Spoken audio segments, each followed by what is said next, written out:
आज का टॉपिक है हमारा क्लास 12th की बुक फ्लेमिंगो के पोएट्री सेक्शन के पोएट्री नंबर 3 का, जिसका नाम है कीपिंग क्वाइट, चुप रहते हुए, शांत रहते हुए। इसका मतलब हुआ अबाउट द पोएट देखते हैं पाब्लो नेरूडा।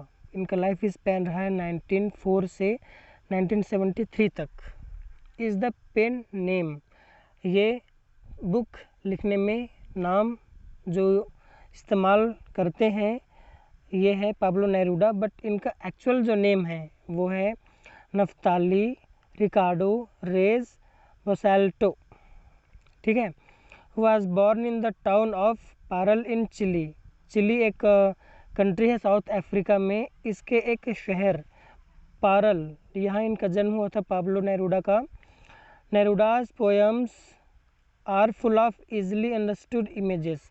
नेरूडा का जो पोएम्स है, जो कविताएं हैं, are full of easily understood images, इनमें भरमार है इजली अंडरस्टूड इमेजेस, आसानी से समझ आने वाले जो इमेजेस है। इमेजेस कहने का मतलब हुआ यहाँ पर जो वो कुछ लिखे हैं और उनमें जो वो हमको समझाना चाहते हैं, जो चीज़ हमको दिखाना चाहते हैं, वो बहुत ही आसानी से हमें समझ आता है। जो दर्शा रहे हैं, जो कहना चाहते हैं अपने पोएम्स में, वो बहुत आसानी से हमको समझ आता है।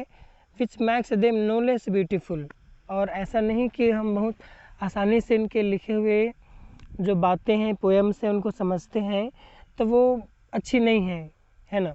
वो बहुत ही सुंदर है, स्पष्ट लिखा हुआ, बहुत ही सुंदर, अगर हम कहें तो ये बेटर होगा। He won the Nobel prize for literature in the year 1971। और इनको साहित्य में सबसे बड़ा पुरस्कार, लिटरेचर में सबसे बड़ा पुरस्कार जो होता है नोबेल पुरस्कार, नोबेल प्राइज़, वो इनको दिया गया ईयर 1971 में।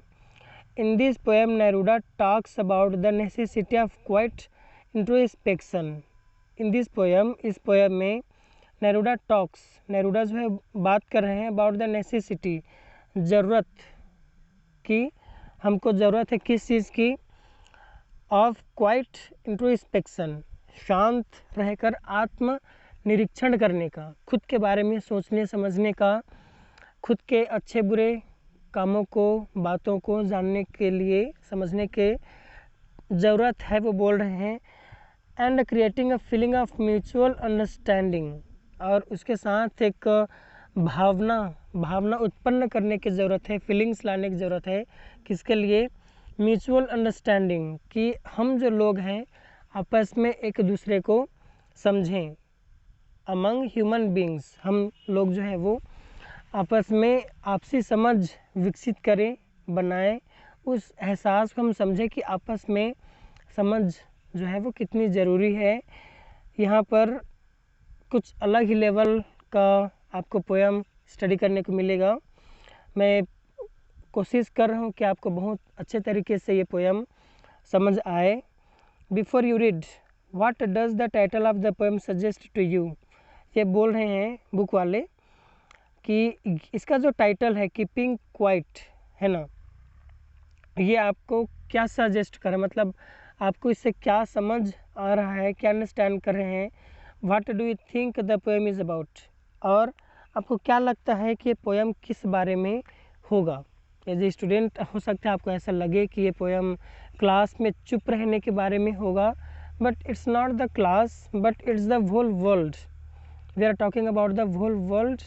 Why should we keep quiet, and keep quiet for what? Now understand this. Now we will count to 12. अब हम 12 तक गिनेंगे। and we will all keep quiet, और जब तक हम 12 गिनेंगे तब तक क्या होगा, क्या हम करेंगे, हम सब चुप और शांत हो जाएंगे, एकदम शांत स्थिर हो जाएंगे, कुछ नहीं करेंगे, हिलेंगे डुलेंगे नहीं। For once on the face of the earth, for once, एक बार, ऑन द फेस, चेहरे पर, ऑफ द अर्थ, के जो धरती है उसके चेहरे पर एक बार। Let's not speak in any language, इस धरती में रहकर एक बार चलिए हम किसी भी भाषा में बात नहीं करते। भाषा भाषा क्या है, वो दिखाता है कि हम अलग हैं। अगर कोई छत्तीसगढ़ी बोल रहा है, कोई ओडिया बोल रहा है, कोई इंग्लिश बोल रहा है, कोई मराठी महाराष्ट्रियन बोल रहे हैं, इसका मतलब ये दिखाता है कि हम क्या हैं, अलग अलग हैं। मतलब on the basis of the language and living standard हम अलग हैं। तो वो बोल रहे हैं कि हम किसी भी भाषा में ना बोले, हम एकता दिखाएं। Let's stop for 1 second. चलिए हम कुछ सेकंड के लिए, 1 सेकंड के लिए रुक जाते हैं। एंड नॉट मूव, और हम हिलते डुलते नहीं हैं, चलते नहीं। और आर्म्स सो मच, और आर्म्स जब हम चलते हैं तो हमारे हाथ जो है वो आगे पीछे होते हैं। उसी को बोल रहे हैं कि एकदम आप स्थिर हो जाइए, शांत हो जाइए, कहीं मत जाइए, बातें मत कीजिए जो हमको अलग दिखाती हैं। भाषा के बेसिस पे हम अलग हो जाते हैं, तो वो मत कीजिए। एक हो जाइए, एकता दिखाइए और अपने आप को स्थिर रख लीजिए। ये कह रहे हैं it would be an exotic moment. और जब हम स्थिर हो जाएंगे, शांत हो जाएंगे, तो ये बहुत ही खुशनुमा सा एक पल होगा। एग्जॉटिक लिखा है यहाँ पर, एक्सटैटिक जिसमें हम आनंद की अनुभूति करते हैं। तो जब हम शांत हो जाएंगे तब ये बहुत ही आनंदमय एक मोमेंट हो जाएगा, पल हो जाएगा। विदाउट रश, बिना भागा दौड़ी के यहाँ आने हैं वहाँ जाने हैं, उसके बिना शांत हो जाइए। विदाउट इंजन्स जो है, मशीन जो है, कार, बाइक है ना, ये बस, ट्रक्स, तो ये भी क्या हो जाए, शांत हो जाएं। We would all be together, और हम सब क्या हो जाएं, एक साथ हो जाएं। इन अ सडन स्ट्रेंजनेस, और जब हम एक साथ हो जाएंगे तब ये कुछ अलग हो जाएगा, कुछ अजीब सा हो जाएगा, बट अच्छा होगा। जो भी होगा, जब हम एक साथ, पूरी धरती जो है वो एक साथ शांत हो जाएगी, तब यह क्या होगा, अचानक से बदलाव आने वाला, खूबसूरत सा, अजीब सा, जिसको हम यहाँ पर लिखे स्ट्रेंजनेस के सेंस में देखें तो एक अजीब सा बदलाव हो जाएगा, शांतपन आ जाएगा। फिशरमैन इन द कोल्ड सी, शांत हो जाएंगे। तो यहाँ पर कुछ जो कैरेक्टर्स हैं उसको यहाँ पर जो पोएट हैं उन्होंने कहा है, देखिए। फिशरमैन मछली पकड़ने वाले, इन द कोल्ड सी जो ठंडे समुद्र में मछली पकड़ते हैं, वो चुप हो जाएं, शांत हो जाएं। वुड नॉट हार्म व्हेल्स, अगर वो उस दिन मछली पकड़ने नहीं जाएंगे तो वो व्हेल्स मछलियाँ जो हैं उनको नुकसान नहीं पहुंचाएंगे। हार्म करना मतलब नुकसान पहुंचाना।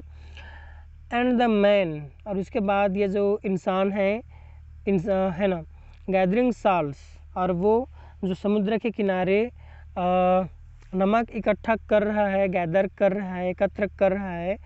वो look at his hurt hands, और वो अपना हाथ, जो उनका हाथ जो हर्ट हो गया है, जो उनको दुख हो रहा है, जो जख्म आ गए हाथों में, उसको ठहर करके देखेगा। जब सब कुछ शांत हो जाएगा, जो लोग हैं मेहनत नहीं करेंगे पल भर के लिए, जो फिशरमैन है, मछली पकड़ने वाले, वो मछली पकड़ने नहीं जाएंगे।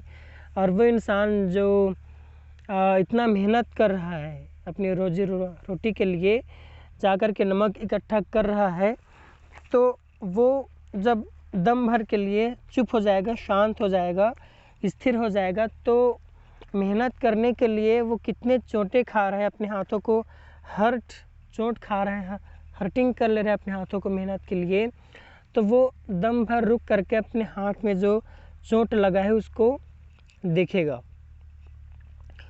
Those who prepare green wars, और वो लोग मतलब कौन, इंसान, ठीक है, इंसान ही हैं जो अपने ज़रूरतों के लिए पेड़ों को काटते हैं, जो पेड़ को काट करके खेत बनाएं, खेतों में फसल उगाए, 8-10 साल फसल किए, उसकी उर्वरकता ख़त्म हुई तो फिर आगे बढ़े। ऐसे चलते चलते जो है वो हम जो इंसान हैं, ठीक है, हु प्रिपेयर जो तैयार करते हैं, ग्रीन वार कहने का मतलब हुआ यहाँ पर प्रकृति के विरुद्ध लड़ाई, प्रकृति के विरुद्ध जाना जो है उसको यहाँ पर ग्रीन वार कहा गया है।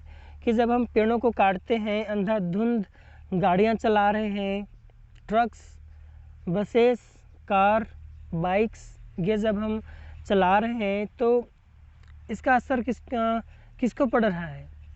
डायरेक्टली नेचर को, प्रकृति को पड़ रहा है। वार्स विद गैस, है ना। और हम जो है वो लड़ रहे हैं जो नेचर है, प्रकृति है, उससे गैस जो उत्पन्न कर रहे हैं उससे। वार्स विद फायर, आग से जो है हम देखते हैं कि टेम्परेचर जो है वर्ल्ड का वो बढ़ते जा रहा है, ग्लेशियर पिघल रहे हैं और सी लेवल जो है वो बढ़ रहा है ना। तो उसी को बोल रहे हैं वार्स विद फायर। हम इन गैस से, फायर से जो नेचर है उससे लड़ रहे हैं। विक्ट्री विद नो सर्वाइवर्स, और हम नेचर से जीत जाते हैं क्योंकि हम इजीली कार ले रहे हैं, बाइक चला ले रहे हैं, है ना। और टेम्परेचर यकीनन बढ़ रहा है, ग्लेशियर पिघल रहे हैं, लेकिन हम जीत रहे हैं। प्रकृति डायरेक्टली नहीं बोल रही कि अब बस करो ये सब चलाना, ये सब गैस, फायर जो है प्रकृति में छोड़ना। हम जीत जा रहे हैं। विक्ट्री विद नो सर्वाइवर्स, हम जीत रहे हैं ज़रूर, बट एक दिन ऐसा आएगा कि कोई सर्वाइव नहीं कर पाएंगे। हमको ऐसा लग रहा है हम जो इंसान हैं उनको, कि प्रकृति के विरुद्ध उनको गंदा करके, प्रदूषित करके हम खुश हो रहे हैं। अपनी जीवन शैली जो है वो, लाइफ स्टैंडर्ड है वो बढ़ा रहे हैं, बट एक दिन ऐसा आएगा कि कुछ नहीं बचेगा। हम जो सर्वाइव कर रहे हैं ऐसा लगता है हमको, लेकिन हम भी इसमें हार जाएंगे प्रकृति के सामने।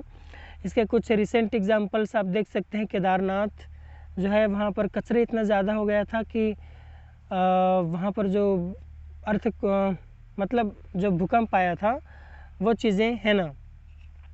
और भी ढेर सारे एग्जांपल्स हैं आपके सामने कि प्रकृति जब रिटर्न करती है, जब वहाँ पर प्रकृति में पॉल्यूशन ज़्यादा हो जाते हैं, प्रदूषण ज़्यादा हो जाते हैं, तो वो अपने आप को साफ करने के लिए क्या करती है आप सब जानते हैं। Victory with no survivors, would put on clean clothes, ये हम लोग जो है वो क्लीन क्लॉथ्स पहनते हैं। पुट ऑन करने का मतलब हुआ पहनना, पुट ऑन मतलब कपड़े पहनना। Would put on clean clothes, हम साफ़ सुथरे कपड़े पहनेंगे। In the walk about with their brothers, और हम जो हैं अपने भाइयों के साथ जो है वो चहलकदमी करते हैं। इन द शेड, जाते हैं, बैठते हैं, आराम करते हैं, कहाँ? छाँव में। डूइंग नथिंग, और क्या करते हैं? कुछ नहीं। बट जब आप पेड़ों को काट रहे हैं, जंगल के पेड़ों को, वो भी तो छाया ही दे रहा है क्या? तो जब आप प्रकृति के विरुद्ध लड़ रहे हैं, उसको पॉल्यूट कर रहे हैं, है ना, प्रदूषित कर रहे हैं, और इतना कुछ करने के बाद आप आकर के आराम कर रहे हैं, कहाँ पर? एक पेड़ के नीचे में, कुछ नहीं कर रहे हैं आप, है ना। What I want should not be confused, मैं जो कह रहा हूँ, मैं जो चाहता हूँ उसमें आप जो है वो कंफ्यूज मत होइए, कुछ संदेह मत कीजिए, है ना। विद टोटल इनएक्टिविटी, मैं जो बोल रहा हूँ आपको उसमें आप कंफ्यूज मत हो जाइए। विद टोटल इनएक्टिविटी की संपूर्ण रूप से पूरी दुनिया में क्या हो जाए? इनएक्टिविटी आ जाए, निष्क्रियता आ जाए। इसका मतलब है कि शांत आ जाए, क्वाइटनेस आ जाए, स्थिरता आ जाए। Life is what it is about, ज़िंदगी जो है वो तो है ही, मतलब हमको मेहनत करना है, भाग दौड़ करना है अपने परिवार के लिए, अपने पेट के लिए, ये तो इतना रहेगा ही, ठीक है। I want no truck with death, वो कहता है कि मुझे मौत से भरा हुआ ट्रक नहीं चाहिए। यहाँ पर मौत का मतलब ये नहीं कि हम मर जाएं, बल्कि जो स्टिलनेस आ गए, जो क्वाइटनेस आ गए, शांत स्थिरतापन आ गए, वो उसको ये बोल रहे हैं, कहते हैं कि मुझे एकदम सी स्थिरता नहीं चाहिए कि लोग जो है वो इतने स्थिर हो जाएं कि वो मरे के जैसे हो गए। If we were not so single minded about keeping our lives moving, अगर हम इतना सिंगल माइंडेड ना होते, सिंगल माइंडेड मतलब हमको सिर्फ एक चीज़ दिखाई दे रहा है कि हमको ये पैसे कमाने हैं, ठीक है, पैसे कमाने हैं, अपनी लाइफ स्टैंडर्ड हमको सुधारना है, तो ये हमारा सिंगल माइंडेड है about keeping our lives moving, ठीक है। और हमको क्या लगता है कि हमें अपनी ज़िंदगी में आगे बढ़ने हैं, ये हमारा एक सिंगल माइंडिंग थिंकिंग है कि हमको अपनी लाइफ में क्या करना है, हमको आगे बढ़ना है, अपनी लाइफ में पैसे कमाने हैं, अपनी लाइफ स्टैंडर्ड बढ़ाने, अपनी फैमिली को जो है वो फीडिंग करना है ना। And for once could do nothing, और हम हो सकता है ऐसा ना कर पाए, for once could do nothing, हो सकता है कोई ऐसा ना कर पाए, परहैप्स अ ह्यूज साइलेंस, हो सकता है कि एक शांत जो साइलेंस है, स्थिरता है, शांति है, वो एक बहुत बड़ा शांति आ जाए, माइट इंटरप्ट दिस सैडनेस। अब जब आप अपनी लाइफ को आगे नहीं बढ़ा पाएँ या फिर उसमें फेल हो गए, सफल हो गए अपनी लाइफ को एक लेवल में ले जाने के लिए, तो हो सकता है कि एक ह्यूज साइलेंस आ जाए, बहुत स्थिरता आ जाए पूरी दुनिया में, माइट इंटरप्ट दिस सैडनेस।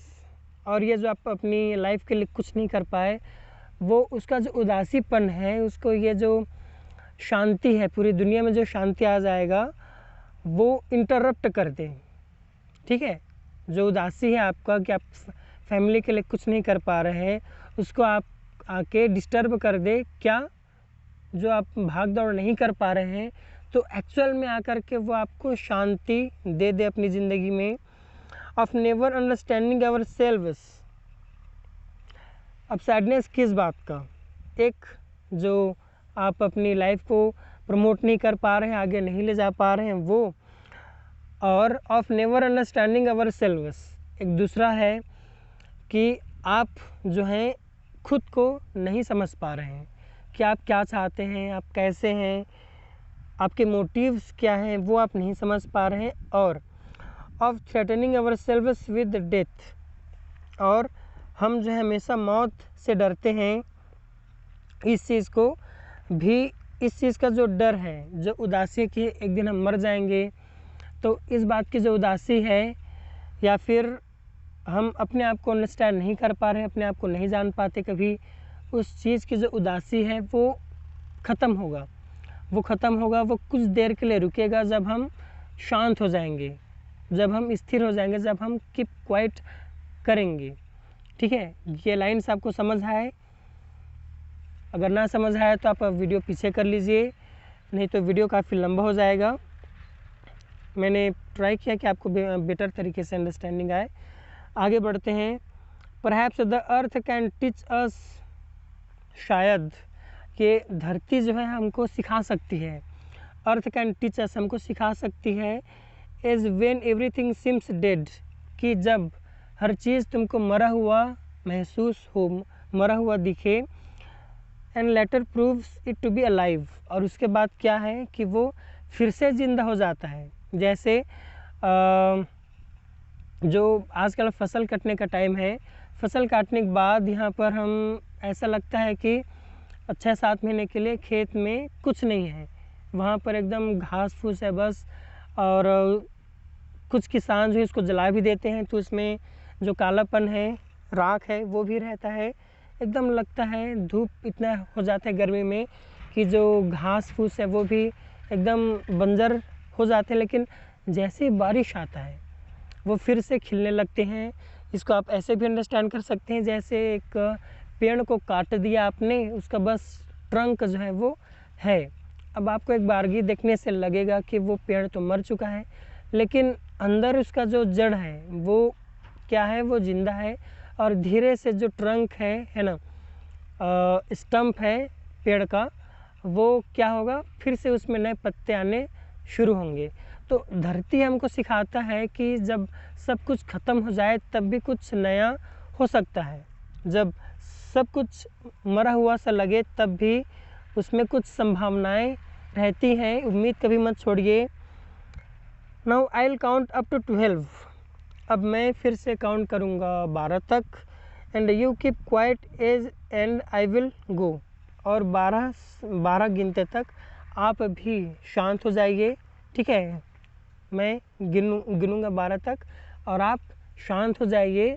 इस पोएम में अब जो रीडर है उनको ऐसा बोल रहा है, हमको बोल रहा है, मैं मेरे थ्रू आपको बोल रहा हूँ on the behalf of the poet, है ना, कि अब मैं 12 तक गिनूंगा और आप शांत हो जाइए। जो भी इस पोएम को पढ़ रहे हैं, सुन रहे हैं, वो शांत हो जाइए, कुछ मत कीजिए। 12 सेकंड, 12 गिनने तक।